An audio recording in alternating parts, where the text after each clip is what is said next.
Okey, Assalamualaikum dan selamat pagi. Hari ini kita akan belajar subjek sains dengan topik 1. Okey, pengenalan apa itu sains. Okey, apa itu sains? Dekat sini ada 6 item yang perlu pelajar tahu. Pertama adalah sains adalah elemen pengetahuan yang mewakili pemahaman semasa mengenai sistem semula jadi dan proses di mana pengetahuan telah dibentuk dan diperluas dan disempurnakan dan disemak semula. Maknanya apa yang didapati akan dikaji semula dan diberi penambahbaikan. Dia seperti macam masakan lah. Kan first time kita masak macam ni rasa dia. Kedua masak ada baik, ketiga masak lebih baik. Kan dia ada penambahbaikan lah. Okey, yang kedua adalah kedua-kedua elemen penting dalam kemajuan dalam sains tidak dapat dilakukan tanpa memahami kedua-duanya. Maknanya kita kena faham dulu baru kita boleh buat. Okey? Baru kita boleh buat. Okey, kena belajar dulu, faham dan buat. Okey, so seterusnya adalah matlamat sains adalah untuk memahami dunia semula jadi melalui proses yang dikenali sebagai penyelidikan saintifik. Okey, penyelidikan saintifik. Okey, di sini apa yang kita dapat maklumat tu, okey, benda tu mungkin fakta yang terkini. Contohnya macam sekarang ni haiwan yang dinamakan harimau semakin berkurangan. So R&D yang kita boleh buat apa dia? Kita buat research, lepas tu kita senyawakan, kita lahirkan lagi supaya dia punya generasi tu ada. Kan dia tak pupus lah. So untuk generasi akan datang bolehlah tengok harimau. Okey, yang nombor 4 pula, pengetahuan saintifik membantu kita menjelaskan dunia persekitaran, seperti mengapa air menguap tumbuh-tumbuhan tertentu dan apa yang menyebabkan penyakit dan bagaimana elektrik berfungsi. Dia banyak jenis lah. Dia banyak jenis yang perlu kita ambil tahu. Dan macam mana benda tu berfungsi, apa proses dia, macam mana benda tu berlaku. So kita kena tunjukkan, kita kena buat depan kanak-kanak macam mana benda tu berlaku. So benda tu mungkin jadi pengalaman baru kepada kanak-kanak, dan dia mungkin kita boleh beri peluang untuk dia cuba kalau benda tu selamat lah, tidak berbahaya.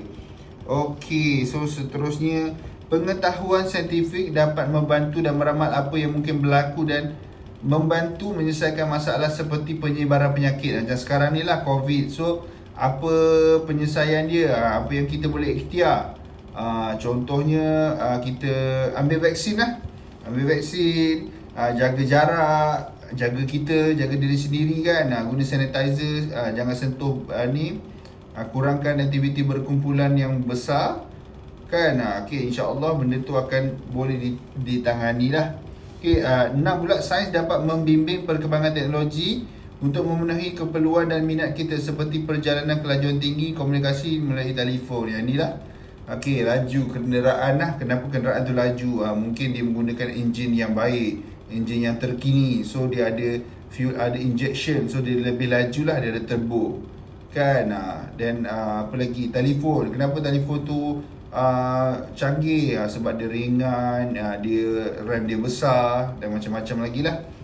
Okay, kita belajar kat kanak-kanak berkenaan dengan apa itu sains. Okay, kepentingan sains kepada kanak-kanak. Okay, nombor 1, kanak-kanak punya kecenderungan semula jadi untuk menikmati aktiviti pemerhatian dan pemikiran persekitaran lah. Apa yang berlangsung di sekeliling dia akan mempengaruhi kanak-kanak tu. Okey, yang kedua, kandungan dan kemahiran sains sesuai dengan cara kanak-kanak meneroka dan berusaha untuk menjelaskan persekitaran mereka. Contohnya kita bawa pergi zoo lah, kan, cari haiwan berkaki 4, haiwan tak berkaki, haiwan kaki banyak. So diorang asingkan, labelkan lah, tak gambar ke apa ke, untuk kita buat subjek sains dalam kelas nanti, aktiviti sains dalam kelas. Okay, nombor 3, kanak-kanak bermotivasi meneroka persekitaran mereka dan dia jadi pengalaman sains yang sesuai untuk dimanfaatkan lah. Contoh pergi zoo tadi tu lah, tu ada pengalaman yang bermanfaat. Okay, so seterusnya kat sini adalah pengalaman sains berkualiti dan sesuai membantu kanak-kanak memahami dunia mengumpul dan menyusun maklumat, mengaplikasi dan menguji idea. So dia gunakan pemahaman dia tu dan dia buat penambahbaikan. Contohnya mungkin dia boleh buat macam mana nak hilangkan kesan degil di baju. Bukan pakai dynamo kita pakai apa? Kita pakai baking soda, kan, baking soda dengan ais suam. Okey. So seterusnya nombor 5, penglibatan dalam pengalaman sains dapat mengembangkan bahasa dan pemikiran sains. Okey, dari segi bahasa budak tu akan cakap melalui fakta lah. Dia tak akan merapu lah, dia akan cakap melalui fakta sebab dia pernah buat benda tu dan dia boleh terangkan apa yang dia buat. Okey, so yang terakhir sekali, kanak-kanak dapat menambah keyakinan diri melalui proses membina pemahaman sains sebagai disiplin ilmu dan melihat sains satu peti yang menarik untuk dikejar lah, untuk dieksplor lah.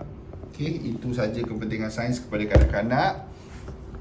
So keupayaan kanak-kanak ni berbeza melalui umur dia. Ini kajian dan pandangan sahaja. Untuk umur 0 hingga 3 tahun seperti berikut.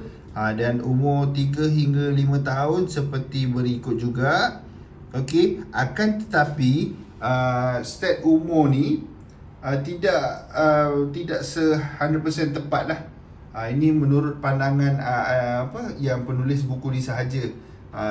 Awak jangan salah faham juga sebab ada budak yang cepat belajar, cepat tangkap, ada budak yang lambat sikit. So dia bila lambat tu dia tak nampak kecenderungan dia di awal-awal lah. Bila budak tu memang minat sains, dia dan menunjukkan kecenderungan di awal usia tu. Okey, ni keupayaan sains untuk peringkat umur lah.